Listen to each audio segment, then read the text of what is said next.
Welcome back to Evil's Comics. I'm Evil Mike, or Mike if you prefer, and I got a review for you today. Today we're going to be talking about Hexagon Bridge from Image Comics, issue number 1. It is written, art, everything by Richard Blake. I think even the letters, the cover, everything. So this one's a little confusing, but I think it's because we don't have the whole story yet. So it's basically 40-40.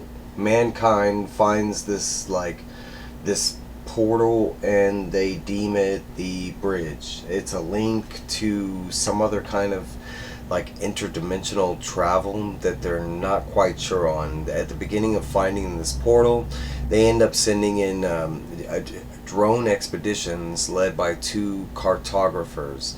Everything went fine and the bridge was getting mapped out until it wasn't, and all of a sudden the cartographers were lost, and that's kind of where we start off.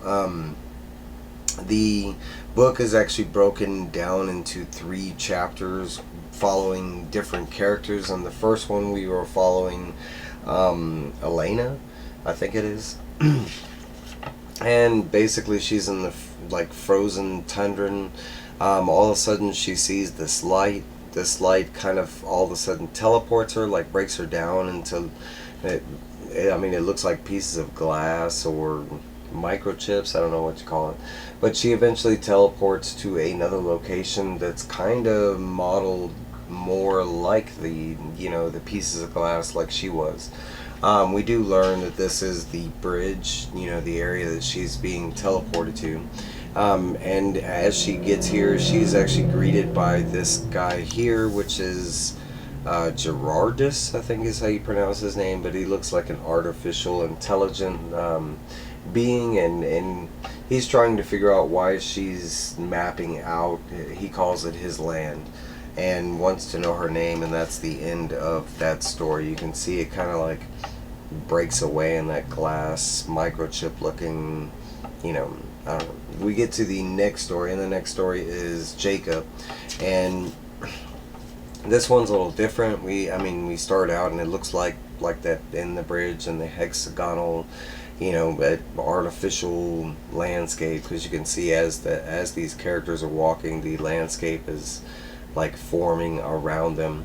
But this one is all 2 people, and one of them's getting directions. It's basically these 2 characters right here, and it looks like one's a drone and the other one's more kind of like Gerardus, more an artificial intelligent life force, robot looking dude. I can zoom in a little bit. The character in this story is really this one, and he's set on finding something. They eventually do find the location they're looking for. They go inside a house. He states that it's under the floorboards, and as soon as he mentions it's under the floorboards, it kind of breaks apart, and you can see the drone is going to what he was looking for, and sure enough, it's a man that's under this floorboard, and it looks like he's in suspended animation. The drone does mention that he's still alive, he's just in deep hibernation, something like that. The other drone that is landside still in the house mentions that he needs to hurry because outside the world, he says, is I forget what is dissolving. It's quickly dissolving around them, and one of the shots you can see that the land is kind of, it formed around them, and then all of a sudden there's just nothing but white, and you can see it right here on this panel. Alright, so we go to the 3rd story, and same thing, this one does the whole glass, fading away. We get to the last story, and that's Adelaide. And this one is set in 48,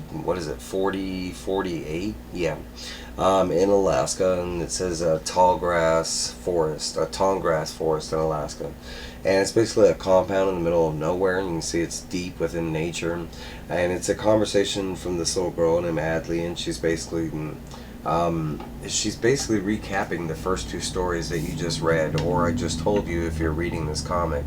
And she mentions that her mom and dad are in trouble, and we find out the first character from the first story, Elena, is her mom, and then we find out the second character from the second story, Jacob, is her dad.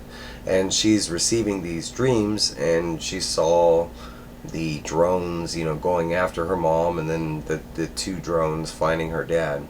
Um, she relays these to what she calls her grandparents.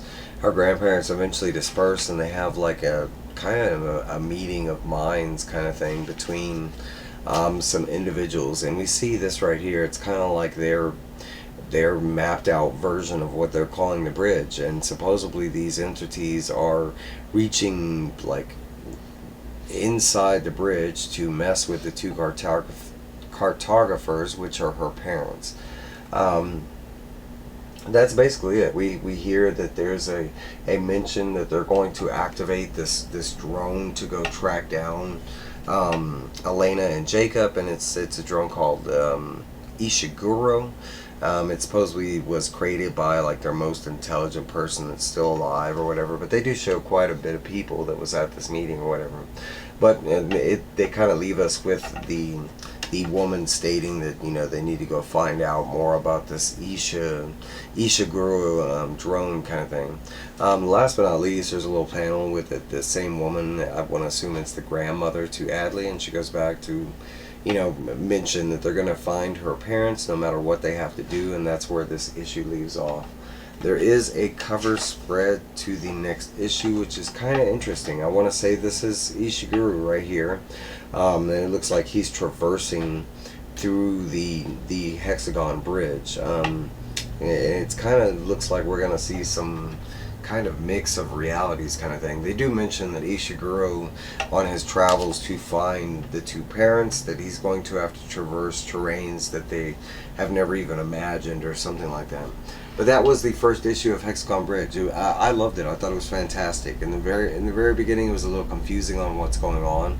I want to say there's still some confusing parts of the book because, like I mentioned, this is just the first issue. So, I don't know. For a first issue, it was a great read. I love the art, the story setup, everything. That's my review, guys. I'll let you go.